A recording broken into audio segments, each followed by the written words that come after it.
ವೀಕ್ಷಕರೇ, ನಮ್ಮ ಚಳ್ಳಕೆರೆ ಟಿವಿಗೆ ಸ್ವಾಗತ. ಇಂದಿನ ಪ್ರಮುಖ ಸುದ್ದಿ. ಚಳ್ಳಕೆರೆ ತಾಲೂಕಿನ ಮೊಳಕಾಲ್ಮೂರು ವಿಧಾನಸಭಾ ಕ್ಷೇತ್ರಕ್ಕೆ ಒಳಪಡುವ ದೊಡ್ಡುಳ್ಳಾರ್ತಿ ಗ್ರಾಮದ ಸರ್ಕಾರಿ ಗೋಮಾಳ ಜಾಗದಲ್ಲಿ ರಾತ್ರೋರಾತ್ರಿ ಕಿಡಿಗೇಡಿಗಳು ಯಾವುದೋ ಫ್ಯಾಕ್ಟರಿಯ ಕೆಮಿಕಲ್ ಆಯಿಲ್ ತಂದು ಸುರಿದು ಹೋಗಿರುವ ಘಟನೆ ಬೆಳಕಿಗೆ ಬಂದಿದೆ. ಇದರಿಂದ ಗೋಮಾಳ ಜಾಗದ ಮಣ್ಣು ಮಾತ್ರವಲ್ಲ, ಸಮೀಪದಲ್ಲಿರುವ ಸಣ್ಣ ಕೆರೆಯ ನೀರು ಕೂಡ ಮಾಲಿನ್ಯಗೊಳ್ಳುವ ಭೀತಿ ಎದುರಾಗಿದೆ. ಗ್ರಾಮಸ್ಥರ ಹೇಳಿಕೆ ಪ್ರಕಾರ ಸುರಿದಿರುವ ಆಯಿಲ್ ಮಳೆ ನೀರು ಅಥವಾ ಹರಿವಿನ ಮೂಲಕ ಕೆರೆಯೊಳಗೆ ಸೇರುವ ಸಾಧ್ಯತೆ ಇದೆ. ಹೀಗೆ ನೀರು ಕೆಮಿಕಲ್ ಜೊತೆ ಮಿಶ್ರಣವಾದರೆ ಗೋಮಾಳದ ಜಾಗದಲ್ಲಿ ಮೇಯಲು ಬರುವ ಕುರಿ, ಮೇಕೆ, ಹಸು, ಎಮ್ಮೆ, ಕರುಗಳ ಜೀವಕ್ಕೆ ದೊಡ್ಡ ಅಪಾಯ ಉಂಟಾಗಬಹುದು ಎಂಬ ಆತಂಕ ವ್ಯಕ್ತವಾಗಿದೆ. ಗ್ರಾಮದಲ್ಲಿ ಸಾಕಷ್ಟು ಜನರು ತಮ್ಮ ಜಾನುವಾರುಗಳನ್ನು ಗೋಮಾಳ ಜಾಗಕ್ಕೆ ಮೇಯಿಸಲು ಕರೆದುಕೊಂಡು ಬರುತ್ತಾರೆ. ದಾಹ ನೀಗಿಸಲು ಅವುಗಳಿಗೆ ಸಮೀಪದ ಸಣ್ಣ ಕೆರೆಯಲ್ಲೇ ನೀರು ಕುಡಿಸಲಾಗುತ್ತದೆ. ಆದರೆ ಆಗ ಆ ನೀರಿನಲ್ಲಿ ಕೆಮಿಕಲ್ ಮಿಶ್ರಣವಾಗುವ ಶಂಕೆ ಇರುವುದರಿಂದ ಮೂಕ ಪ್ರಾಣಿಗಳಿಗೆ ಅನಾಹುತ ಸಂಭವಿಸಿದರೆ ಅದರ ಹೊಣೆ ಯಾರು ಎಂಬ ಪ್ರಶ್ನೆಯನ್ನ ಗ್ರಾಮಸ್ಥರು ಎತ್ತಿದ್ದಾರೆ. ಈ ಕುರಿತು ಗ್ರಾಮಸ್ಥರು ಹಾಗೂ ಕೆಆರ್ಎಸ್ ಪಕ್ಷದ ಚಿತ್ತಯ್ಯ ಆಕ್ರೋಶ ವ್ಯಕ್ತಪಡಿಸಿದ್ದು, ಈ ನೀರನ್ನ ಯಾರೂ ಸಹ ಕುಡಿಯಬಾರದು, ಜಾನುವಾರುಗಳಿಗೂ ಕೊಡಬಾರದು ಎಂದು ಮನವಿ ಮಾಡಿದ್ದಾರೆ.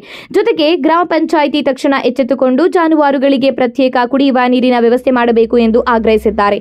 ಸ್ಥಳಕ್ಕೆ ಸಂಬಂಧಪಟ್ಟ ಅಧಿಕಾರಿಗಳು ಭೇಟಿ ನೀಡಿ ಸುರಿದಿರುವ ಕೆಮಿಕಲ್ ಯಾವ ಫ್ಯಾಕ್ಟರಿಯಿಂದ ಬಂದಿದೆ ಎಂದು ತಿಳಿದುಕೊಳ್ಳಬೇಕು ಹಾಗೂ ಯಾರು ಸುರಿದು ಹೋಗಿದ್ದಾರೆ ಎಂಬುದನ್ನು ಪತ್ತೆ ಹಚ್ಚಬೇಕು. ಅಲ್ಲದೆ ಮಣ್ಣು ಮತ್ತು ನೀರಿನ ಮಾದರಿಗಳನ್ನು ಸಂಗ್ರಹಿಸಿ ಪರೀಕ್ಷೆಗೆ ಕಳುಹಿಸಿ ಪರಿಸರ ಹಾಗೂ ಜಾನುವಾರುಗಳಿಗೆ ಹಾನಿಯಾಗದಂತೆ ತಕ್ಷಣ ಸ್ವಚ್ಛತಾ ಮತ್ತು ಸುರಕ್ಷತಾ ಕ್ರಮ ಕೈಗೊಳ್ಳಬೇಕು ಎಂಬುದು ಗ್ರಾಮಸ್ಥರ ಒತ್ತಾಯವಾಗಿದೆ. ದೊಡ್ಡುಳ್ಳಾರ್ತಿ ಗ್ರಾಮದಲ್ಲಿ ಈ ಗೋಮಾಳದಲ್ಲಿ ಸುಮಾರು ಇದು ಕೆಮಿಕಲ್ ಆಯಿಲ್ ಅಂತದ್ದು ಸುಮಾರು ಒಂದು 4-5 ಟ್ಯಾಂಕರ್ ತಂದು ಸುರಿದೋಗ್ಬಿಟ್ಟಿದ್ರೆ, ಸುರಿದಾದ್ಮೇಲೆ ಇಲ್ಲಿ ಸುಮಾರು ದನ ಕರ ಕುಡಿಯೋ ನೀರುಗಳ ವ್ಯವಸ್ಥೆ ಇರೋಂಥ ಜಾಗದಲ್ಲಿ ಇಲ್ಲಿ ಬಂದು ಅದಕ್ಕೆ ಕಲ್ಪಿಕ ಆಗಿದೆ.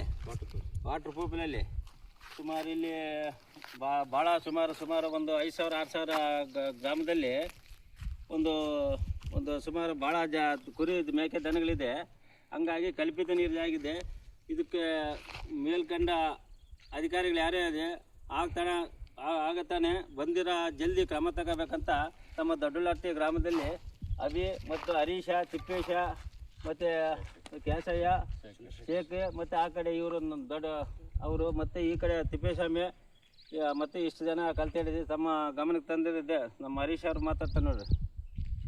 ದೊಡ್ಡುಳ್ಳಾರ್ತಿ ಗ್ರಾಮದ ಗೋಮಾಳದಲ್ಲಿ ರಾತ್ರಿ ಮಳೆ ಬಂದು ಸ್ವಲ್ಪ ನೀರು ಬಂದಿದ್ದಾವೆ. ಇಷ್ಟು ದಿನ ಕುರಿ ಮೇಕೆಗಳಿಗೆ ನೀರಿರಲಿಲ್ಲ. ಆ ನೀರಲ್ಲಿ ಯಾರೋ ಕೆಮಿಕಲ್ ತಗೊಂಬಂದು ಬಿಟ್ಟಿದ್ದಾರೆ. ಆ ನೀರಲ್ಲೆಲ್ಲ ಮಿಕ್ಸ್ ಆಗೋಗಿದೆ ಇಲ್ಲಿ. ಹಂಗಾಗಿ ಅಧಿಕಾರಿಗಳು ಬಂದು ಸ್ವಲ್ಪ ಸೂಕ್ತ ರೀತಿ ಕ್ರಮ ಕೈಗೊಳ್ಳಬೇಕೆಂದು ಮನವಿ.